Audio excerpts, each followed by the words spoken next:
Testing. Yep. I think we got the audio issues figured out now, finally. That was, totally my bad. I goofed on that.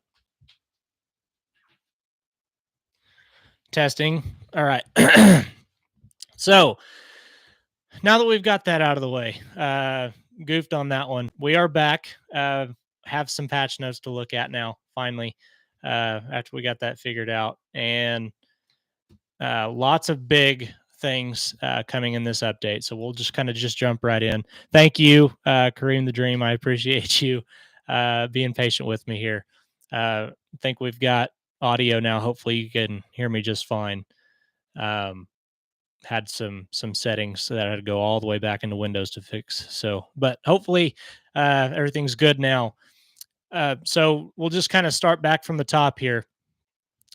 So there's 8 new shotgun formations to a total of 35 teams. So we've got bunch quads open, deuce twins over, slot F wing, split pro far, split pro near, tight Y off flex, wing H back or HB weak close, and wing slot over have been added to the game. So you got 8 new formations, which obviously that'll just be something worth going in and checking out in every playbook. It looks like NC State and Liberty were the 2 teams that had the most added to their playbook. So that'll be interesting to see how that plays out. Tuning and logic enhancements for pursuit angles. So this was a big one. Lots of issues with not just in my own personal gameplay, but lots of issues online that we saw from this. So they introduced new behavior that further differentiates players with high pursuit ratings versus lower.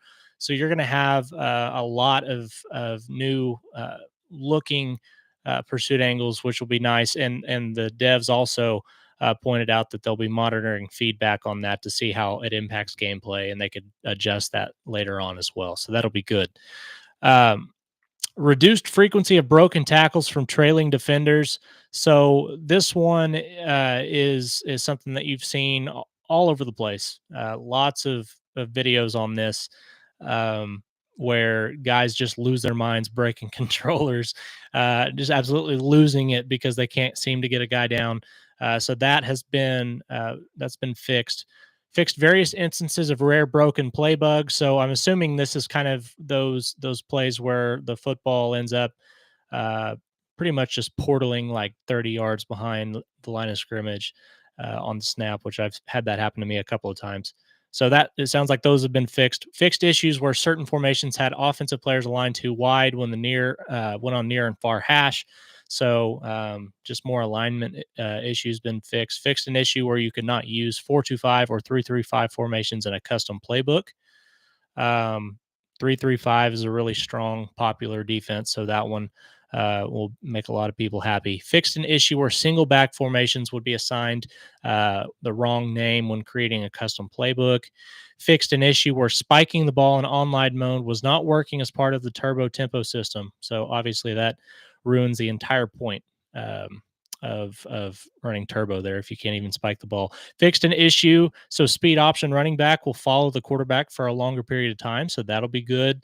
Adjusts AI quarterback behavior on shot plays to make more lob passes versus bullet throws. Adjusted AI quarterback behavior to be less aggressive based on their awareness rating. Adjusted AI offensive line behaviors resulting in less illegal man downfield penalties during RPO style plays. Yes. Yes. Yes. This is a big one. I had this happen so many times when you're making the read on a post or a slant and have it called back after making the right read because your lineman's 8 yards downfield. That's been fixed. So that's huge. Adjusted a defensive back's ability to more effectively shed blocks on the perimeter. So that's definitely going to cut down on the effectiveness of your jet sweeps and things like that a lot of people have pretty much just been spamming to win games. Adjusted or increased the speed penalty for running out of stamina during the play. So you're not going to see guys just running around nonstop on YouTube anymore. Quarterback scrambles behind the line of scrimmage will lose stamina at a faster rate, so you're not going to be able to just run around forever. As I just said, fixed an exploit where players would leave a quarterback contain player unblocked and run around them. Obviously, just an AI issue there that's being fixed. Increase the reward players receive for shading inside or outside correctly in man coverage versus passing routes. Okay, so this is again, they're showing you you're going to be rewarded for the you're going to be rewarded for knowing what's going on and having the correct alignment whenever it comes to man coverage. So that'll be good for people who know what's going on further than it just being the video game. Adjusted false start chances when you make pre-play adjustments late in the play clock. So we don't see that very often now, but I'm sure that's going to be something that happens slightly more often. Fixed an issue where run fit defenders were not responding as effectively to wildcat run plays. So we'll see this affect some of those that Deuce Wildcat that we saw out of Kansas State's playbook and a couple and Oregon's playbook. Those will sounds like those the unbalanced motion plays will be less effective now. Reduce the effectiveness of multiple laterals in a single play. So those buggy laterals that you see, that's going to be fixed now, which is great, especially if you're playing online. Adjusted the threshold required to receive the most effective juke and spin moves. Adjusted press animations to be more of an effective counter to the takeoff ability. Updated pass protection mechanics to only include the running back in the protection if they are already on a block or a block and release assignment. And then we've got some ability updates. Updated the coloring of platinum tier abilities to further distinct the look between that and silver abilities. This is obviously just a quality of life update, which is fantastic because it was difficult to tell the difference between platinum and silver unless you really looked for it. Rebalance the gold and platinum tiers of the juke and spin abilities like 360 and sidestep. So 360 is what everybody's been seeing Quinshot Judkins just absolutely ruin people's lives. And so it looks like that's been fixed where you're going to have stamina run out faster. Did it fix the wear and tear thing? Because none of my wasn't showing any wear and tear. I think wear and tear. So here down here towards the bottom, we're about to get to that in Dynasty. Fixed an issue where wear and tear did not recover for FCS teams, resulting in a high number of FCS team injuries during gameplay. I am almost positive that there's more wear and tear later on down the road, but we'll get to that in just a second. Rebalanced the platinum tier of the extended ability, which includes not firing on quarterback design run plays. Slightly rebalanced the effectiveness of gold and platinum tiers of the quick jump ability. Additionally, we made adjustments to the tier levels found on the Texas front seven. So we're going to pretty much whenever you were playing as Texas, their defensive end he was pretty well unblockable, made them really difficult to play against. And so it sounds like that's been adjusted. Dynasty fixes. All right. This is one where I'm probably going to spend a little more time. Fixed an issue where players were unable to have more than 20 created coaches at one time in an online Dynasty league. So we should be able to get the full 32 now instead of just 20. So that's great news. Various fixes from around score summaries and box scores. Various fixes for news stories. Introduced a new playoff bracket screen, which is beautiful, by the way, if you haven't seen it. Looks really, really good. Updated Texas and Oklahoma rivalry data. Awesome. They had Texas winning the last Red River rivalry in a close one. And every time that you would play them in a play now or first year of the dynasty, that would be brought up, and it was irking people, obviously, in my part of the woods. So that's a good fix. Discovered that FCS Southeast, Midwest, and Northwest were secretly using professional players and passing them off as collegiate players. Gave them sanctions and ensured they are now using properly rated players. That's hilarious. So they nerfed the FCS teams. So no more FCS teams beating Georgia pretty much every year. For this change to go into effect, you will need to create a new dynasty. So make sure you know that you're not going to see that change until a new dynasty is happened. So we've got fixed an issue where wear and tear did not recover for FCS teams. So you had those guys pretty much getting hurt on every play, reduce dynamic attendance penalties for playing FCS teams, increase dynamic attendance in rivalry games. So if you are just starting up a dynasty at a low tier program and you're playing a rivalry game, you're going to see more people in the stands. So that's great.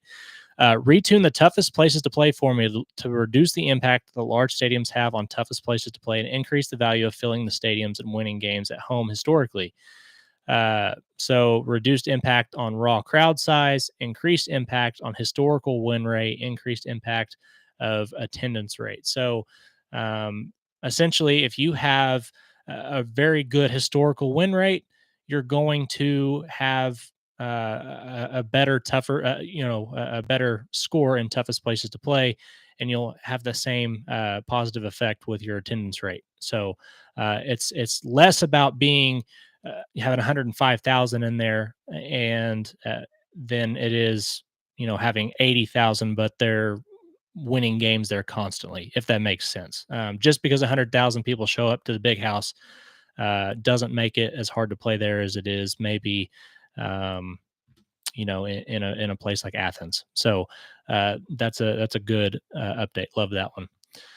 Updated right hand panel of stadium atmosphere graded on my school screen to accurately reflect the toughest places to play at all times. So, again, just another quality of life update there. Increase the acclamation of pride stickers, particularly for defensive players and offensive linemen. So, this is essentially your uh, stickers like at Ohio State with the Buckeye stickers. You're going to see more of those coming on, so that'll be good. Reduce the chance to transfer penalty for players rated below 90 overall. Updated coach talents on Wyoming offensive coordinator. For this change to go into effect, you will need to create a new dynasty. So it's sounding like a lot of these dynasty fixes, at least on some of the bigger issues, you're going to have to start a new dynasty for those to work. Um, Defensive schemes and playbooks for the following teams have been updated. Again, you'll need to create a new one, but USC, UCLA, Mississippi State, Texas Tech, UConn, Miami, Memphis, Nevada, North Carolina, Notre Dame, Oregon State, San Jose State, TCU, Texas A&M, Troy, and UMass all have had their defensive schemes and playbooks updated. Updating your coach's playbook in the schemes and playbook screen will now update your team scheme and should be reflected in team needs. So that was just a bug where if you tried to update that, it would not. It essentially it wouldn't save. So that's been fixed now. Fixed an issue where offensive linemen would appear in the preseason Heisman Watch in future seasons. Updated the Heisman Watch logic to reduce the value of receiving touchdowns. Recruiting. DevNote, our primary goal for this update were to remove most of the recruiting strategies that were discovered during early access and to smooth out the pain points our players were reporting. Recruiting is a delicate balance. We want to try and make things as realistic as possible while also allowing players to live out their football fantasies. With that in mind, we decided to introduce the additional recruiting logic and balance changes. Fixed an issue where teams were pursuing too many quarterbacks in high school recruiting. Reduce the number of unrecruited 4 and 5 stars early in the season. Okay, so you're not going to be able to just go and steal 4 and 5 stars after they weren't offered in week 1. So that's going to be changed. Increase the number of players that the AI will pursue at one time. So you'll have more teams going after more players. So it's going to be, it'll be more difficult, it sounds like. So it says the dev notes on that say the above changes strive to decrease. It got cut off there, it looks like. So essentially, it sounds like recruiting is going to be a little more difficult now. So we'll see how that looks. Fixed an issue where you could not schedule visits from recruits in certain situations. So the recruiting bug for visits after your top 5 has been fixed. Thank goodness. Lots of people lost out on big recruits because of that. Fixed an issue where a visit remained scheduled even if a recruit was removed from the board. Fixed an issue where they allowed the number of visits scheduled for a week to exceed 4. So you can only have 4 visits at a time now. So that'll be something that you have to deal with. Tuned visit influence effect removed initial influence when scheduling a visit. Increased disparity between winning and losing a game during a visit. Tune the logic for game stakes to better account for ranked teams. Increase the penalty for choosing a visit activity that the team does not have a high grade in or the player is not interested in. So if you choose a visit activity and you're trying to get a guy late in the cycle and you're just guessing at what his activity is going to be, and you get it wrong, you're going to be penalized more heavily now.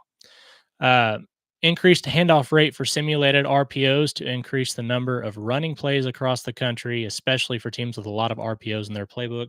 So this is where you're going to see more realistic. You're going to see more realistic rushing stats. I think I saw Bordeaux uh, had posted something on that where the leading rusher was Ollie Gordon with just over 2,100 yards, and beforehand it was I think you had sometimes your leading rusher in a season would be like 900 yards. So that's good. Like that, obviously more realistic.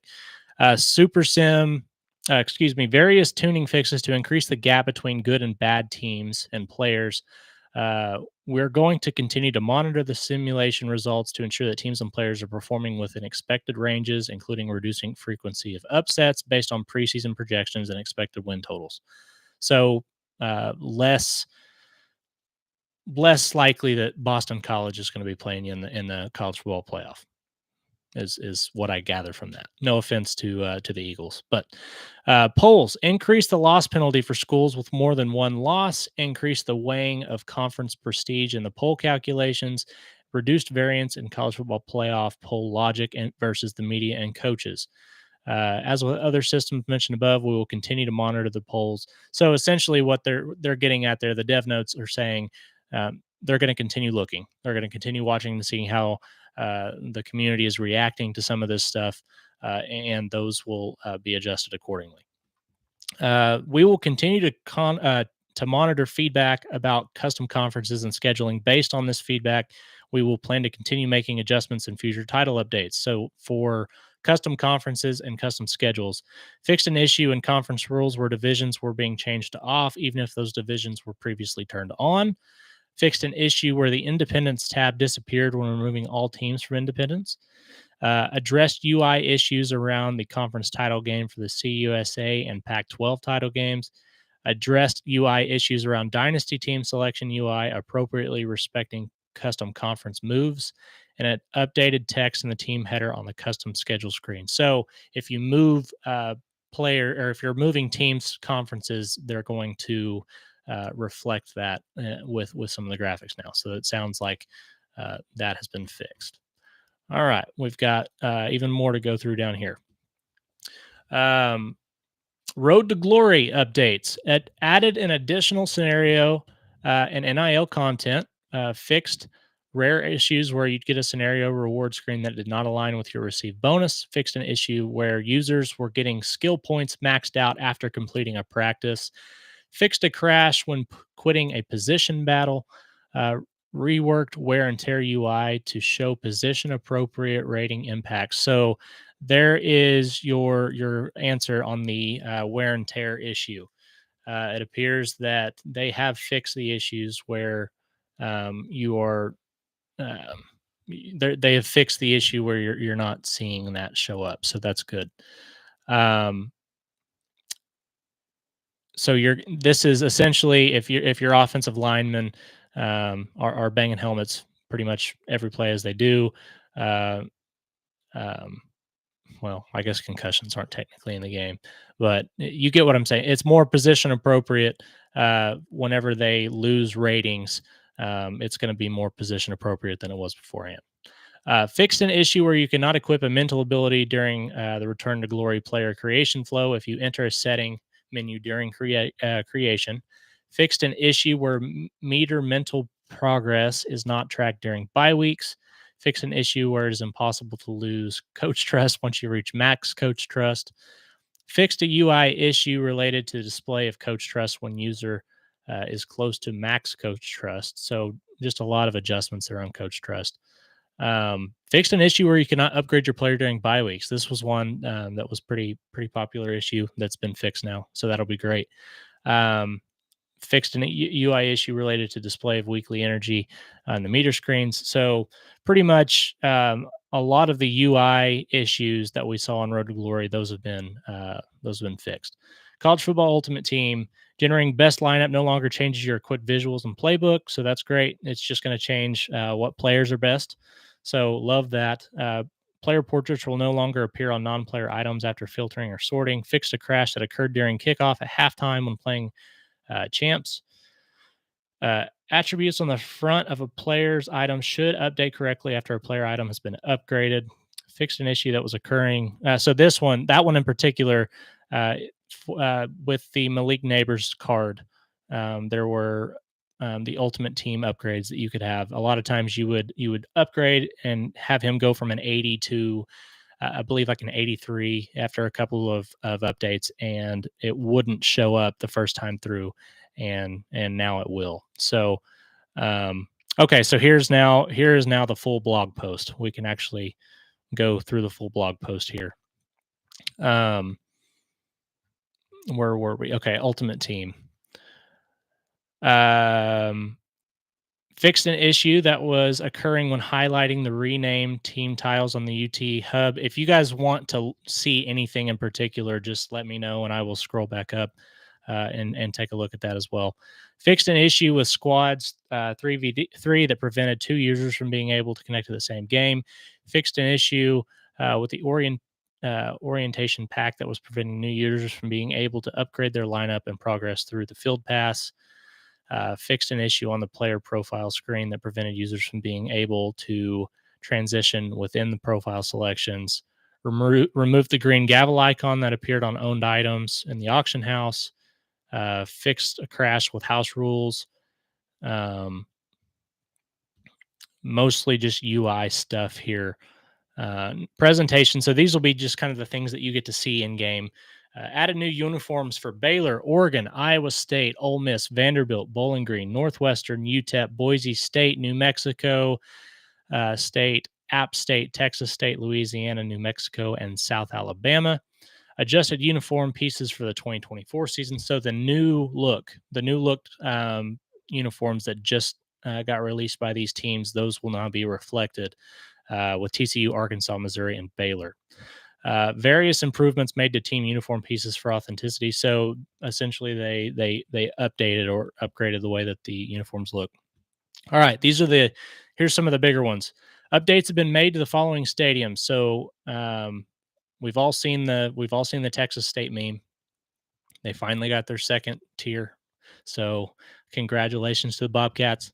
Holiday Bowl at Texas State. Kansas, you've seen Kansas's new stadium has the new light fixtures. Looks really awesome. That'll be a fun one to play. Kennesaw State, Oklahoma State, Wake Forest, UL Monroe. So those all have updated stadiums now.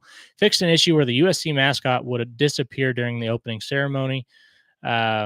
Fixed an issue where the incorrect mascot would appear during different situations. So this one in particular, it seemed like the Clemson Tiger would show up a lot, just in random places. I remember playing against Tulsa as OU in a non-conference game, and the Clemson Tiger showed up on the sideline. So looks like that's been fixed. Restored opening chance for Penn State, FSU, and Tennessee. So if you are playing against Penn State, Florida State, or Tennessee, or you're playing as one of those teams, you will hear those chants to open up the game if you're playing on Series S now. So that'll be good.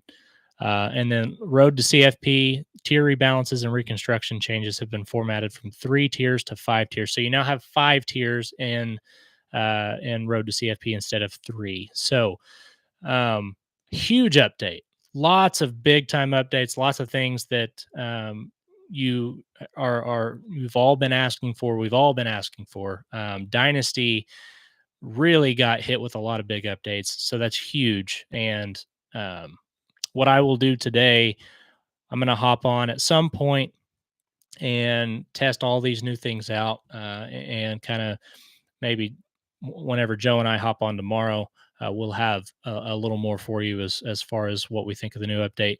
From what I've seen, what everybody has had to say on Twitter and pretty much just across the board is that this has helped the game out tremendously. And really, that's all it was. It was just quality of life updates that needed to be happen. really, at the end of the day, the game itself was still incredible when it came out, right? But um, if they wouldn't have released the game when it did, obviously we would have had to wait a lot longer. And these fixes are really allowing the game to be what it was intended to be whenever it was released. So now you're going to kind of get a chance to see a lot of these people who've done their reviews of the game. It's time to kind of go back and look at this from another perspective now that the game has been quote unquote fixed. So, really exciting, really good stuff. Appreciate you guys that hopped on to watch. Please, if you are not subscribed, please hit the subscribe button. You guys help me out so much by doing that. We are just getting this channel rolling, but absolutely love this making this content for you guys. And before I hop off here, if you have any questions, I'll give you guys about a minute to get those questions in, and then we will go ahead and close this thing down and start getting into some of the content for ourselves.